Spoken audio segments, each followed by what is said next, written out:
mapagpalang araw po sa ating lahat. Nandito na lang po tayo ngayon para gawa ng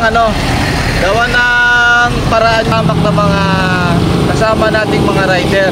Kaya nandito po ako ngayon para po gawa ng solusyon. Ito pong nakita ko na isa na namang lubak sa kalsada. Tara po, gawin natin at ipakita ko sa inyo yung sinasabi ko.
Ayan po yung ginawa namin ni Kaupay. Ayan, medyo hindi na katulad dati na malalim.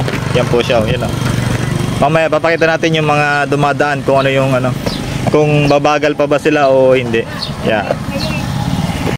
Ayan po, sana sa konting pagbabago na to nagawa natin ng konting solusyon yung ating nakita na medyo ikakapahamak ng ating mga riders. Yan, tinanggal na po natin kahit paano. Hindi na po sila mabibigla sa lubak pagka sila ay dumaan dito ng gabi. Yan. Yan hindi na katulad dati di ba? Yan, lapitan natin. Yan, yan po siya. Yan yan. Yan. Ayan po, yan di ba? Klarong-klaro na. Yan. Tanungin natin si tatay kasi siya po yung nandito na nagtitinda. Tanungin po natin kung mayroon na po bang napapahamak dito sa lubak na to. Lapitan po natin.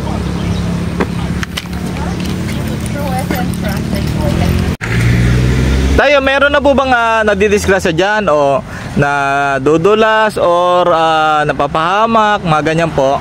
Marami na. Marami na po. Mga ilan na po ba sa palagay nyo, tay? Siguro hindi lang mga 5. Mga 5. Kita natin Yung dyan. 5 yung nakita nyo dyan na nadulas. Okay. Ano po yun? Sa pagkakaano sa lubak, tama po ba? Nadudulas sa mga lubak. Ganun. Ganon. Akala nila walang lubak. Dadating na. Okay. Nakatulong po ba yung ginawa namin na matakpan yung butas, tay? Malaking tulong yun. Mabibilis ng takbo ng sasakyan. Okay. Hindi na sila madudulas, no? Dahil sa lubak, no? Mga minor lang po ba yung mga minor lang po ba yung nangyari sa kanila? Oo. Kakatayo naman agad eh. Mga gasgas lang po. Mga gasgas lang po ba? Okay. Salamat po. Thank you. Salamat.